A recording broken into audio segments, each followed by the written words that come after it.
Alright, new update 5 Magic Kingdom macro. Let me go ahead and show you guys how to do it.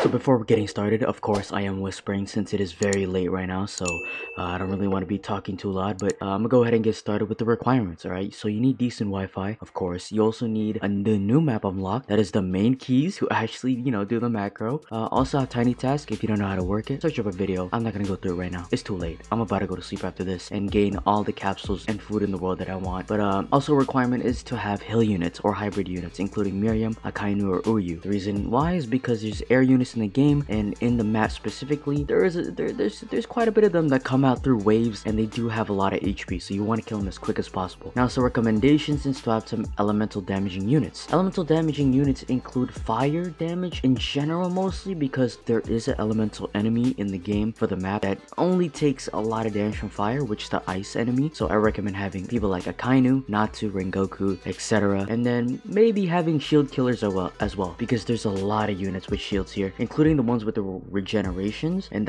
those guys are menaces. So you either want to get guild darts for the instantly shield like guard break, or you want to get Stark just to like melt them down with a ton of damage as well and a ton of AoE. Either way, just get a bunch of units that have a lot of tick. Besides that, let's go ahead and get started and show you guys the macro. So like I always start, just put your mouse somewhere where you want to leave it off at when you're about to start the macro. Once you're here, go ahead and start the macro. And by the way, this is gonna autoplay for me, so as you can see, I'm snapping my fingers. I am not touching anything, so I'm gonna go ahead and get started. Boom. Once you do start, record and then click join, and then once you do that, just go ahead and wait for your Wi-Fi to load you in the game, and I'll tell you from there. Alright, once you're inside the game and you're loaded in, this is where you want to go to summon, basically. So if you already don't know, if you go to summon, it basically puts you in the middle, so it saves you like a little bit of time and not messing up. As you can see, I stay here for a little while just because loading speeds may differ on different times, so you want to click summon for a couple of bit and then just wait here for like 10 to 15 seconds and then start moving to the left and then down into the story mode area. Once you're doing this, you actually just want to click around the middle, just because there is like a close for every time you leave a game, or maybe like a daily reward that you want to claim. What the hell? Alright, so once you're here, as you can see, I just went inside. You actually just want to move around a little bit, just wiggle to the left and right. And once you're doing this, once you're done, this will guarantee you're inside the actual machine. Go ahead and go to the little scroll area. Don't use your mouse scroll. Use your mouse to actually pull down and then click start and then enter the game. Because if you use your mouse scroll, it will ruin the macro. I don't know why, but the macro does not like to record your mouse scroll. So now it's the time for you to load in once again. So pray to God that your Wi-Fi is good. Now, once you're loaded in, as you can see, I'm in. You just want to wait until the countdown stops or comes down, and then go to the right side while jumping. So this allows you to hit the wall and basically makes you hit an area that you're going to always hit. Then you want to go forwards and you're going to hit that area and then run to the right side, which then you'll be at the front. Once you're at the front, just adjust yourself so you could see the roof and the little paveway to the right. And this basically allows you to put down ground units and air units at the same time. Now, this is the perfect position to basically start placing down your units. Alright, I have Miriam just because he's a hybrid and he will be able to kill air and ground, so that's going to be really good. And hopefully the mistake doesn't happen here, but I think I placed too early. Yeah, I did. Okay, yeah, I placed a little too early, so you want to wait until the countdown is actually done. But as you can see there, I'm placing down the Miriams and they're down, and then in the back I'll place down a Bulma so I can get extra money over time. But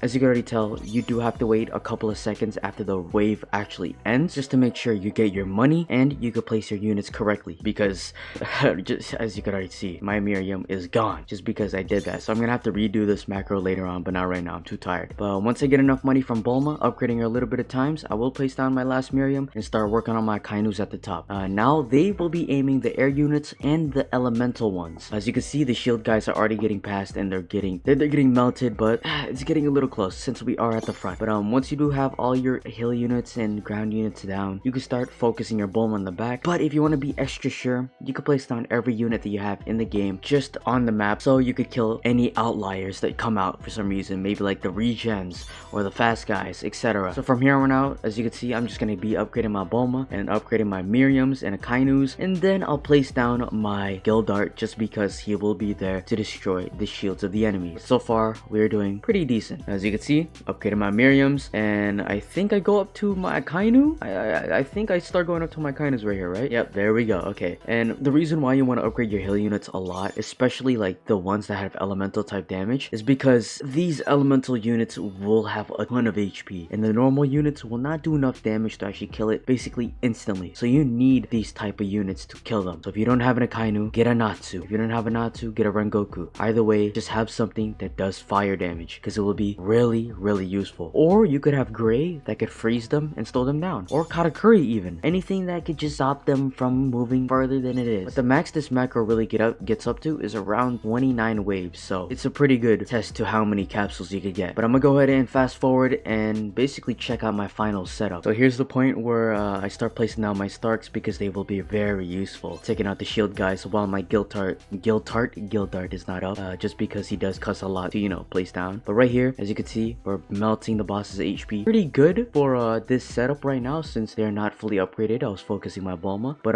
hopefully I do get past it right here. Come on. Normally I usually get past it. Macro? Okay, there we go. Okay, yeah. Look at that regen elemental. Look at it. You see, that guy was healing the elemental. That's how crazy it gets over here. So maybe Juzo could be useful as well to get that regen like away from them, because they're healing a lot even for an early game like this. But yeah, now I'm gonna start upgrading my Akainus, just because I do notice when I was doing this macro that there was a lot of elementals, so I gotta get a lot of that fire damage out. And also these air units are kind of menaces because they move extra fast, faster than the normal ones, so I was kind of scared. And by the way, what I'd like to do is to not actually fully upgrade Stark, because you know his damage maxes out at a point where it costs too much money. So basically I max it out to the point where it's not at its first ability where his SPA goes up, so he could just have that extra damage and SPA really high, and for a cheap cost, honestly. And I saved that money up to upgrade my heal units so you could take care of those other ones, and then for my Gildart. But like I said, this also is dependent on your loadout. So if your loadout is not good and your loadout is different from mine, then it is what it is. You know, you might have to think of other ways. But right there, as you can see, I did upgrade one to Sarah Mozzarella, or whatever you want to call it, but that was on accident. So yeah, I didn't really want to do the macro from here on out just because of one upgrade. So yeah, I'm gonna leave it alone. Jeez, look at these shield guys go. This is why it's very important to have a shield killer, because yeah, they're getting past Stark now. So I'm getting kind of worried that that one Miriam might cost me the whole game, but I do have faith in the macro. And there is where I start placing my Gildart. Alright, off the bat, he does a ton of damage, and once I do get him to his final form, he's gonna be so useful throughout the late game of this macro. It's actually crazy how useful he is. So please get yourself a Gildart. Look at that stupid Bosco. Look how fast he is. God, this is what ruins my macros. Thank God I had to Stark. Thank God I had to start killing them. Because if Stark wasn't upgraded, and if he didn't have that much range, that boss would have ran away. But hey, it's all a part of my plan. And there it is. There's the final Gildart upgrade, and yeah, he's just destroying shield. We're already on wave 22, so I guess I'll see you guys in the end. Alright, now at wave 27, it's getting a little harder and a little too long, so I start selling here. As you can see, I double sell them just in case I miss it on my first sell. And yeah, that's basically the end of the macro. I'll meet you guys once I sell all these units and see the rewards we get in the end. Unfortunate that an ancient mage just spawned. You know, I'm not gonna ruin the macro now, but it's getting to the point where we are about to end the game. And once the game is about to end, you want to place your mouse somewhere where the next button is going to be. I'm not quite sure where it's at. It's probably going to be in between my legs, probably somewhere around here. I can move my mouse just because it's not ruining the macro right now. But yeah, look at the ancient mage go. That's a free capsule right there, but I'm not gonna ruin it.